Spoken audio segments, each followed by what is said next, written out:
We have garlic, turmeric and ginger, bell pepper, carrots, onions, chayote, cauliflower, young corn, mushrooms, quail eggs, some leftover meat, and fish. Para lang may panghalo tayo. So, optional sa inyo kung alin yung gulay na gusto nyo. But these are all, ito lahat ang gagamitin ko.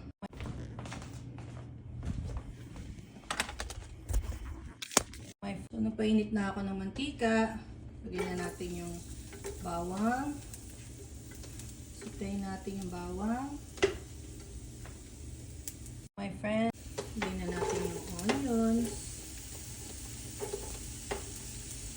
My friend, ginger. My meat, leftover meat. Yan.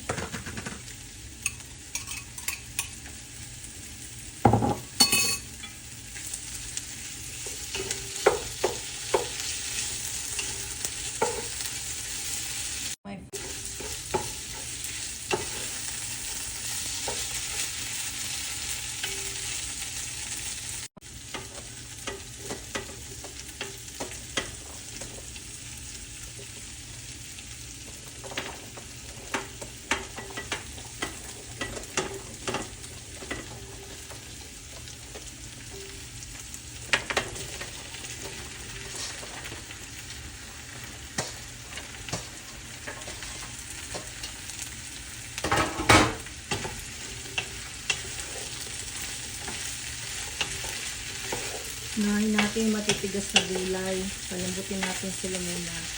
Then saka natin ilalagay yung quail egg, yung broccoli, saka yung cauliflower and young pork. Kasi malambot na yon. Hintay lang natin ng mga ilang minuto. My friend, oyster sauce. Bahala na kayong magtansya. It's up to you how much you want.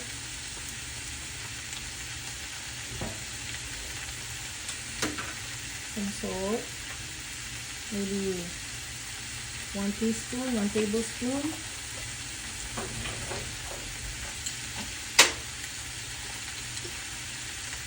Seasoning, MSG, or pwede rin kayong gumamit ng chicken bouillon.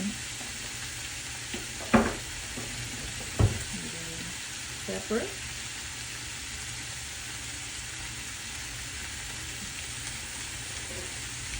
Haluin natin.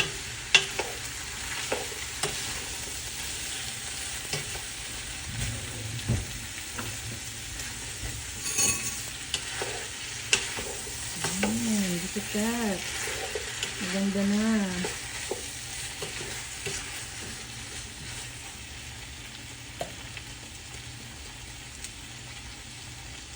So, let's add the cauliflower.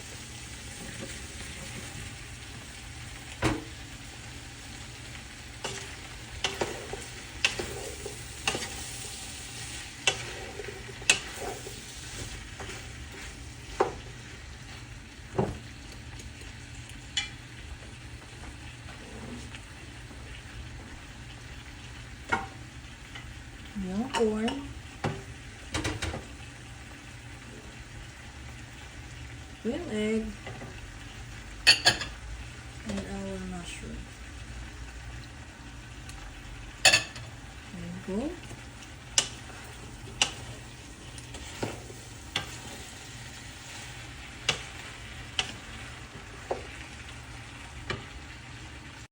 So also put some soy sauce. There you go. Bahala na po kayo magtansya. Magano karami ang gusto ninyo.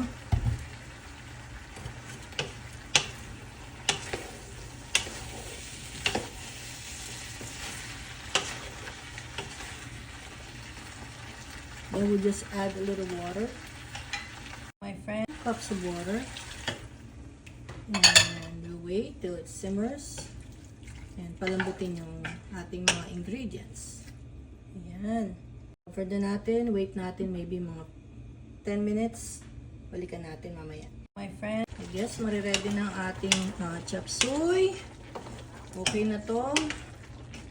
We don't want our vegetable to be overcooked. So that's it. It's done. Our chapter is done. Thank you for watching.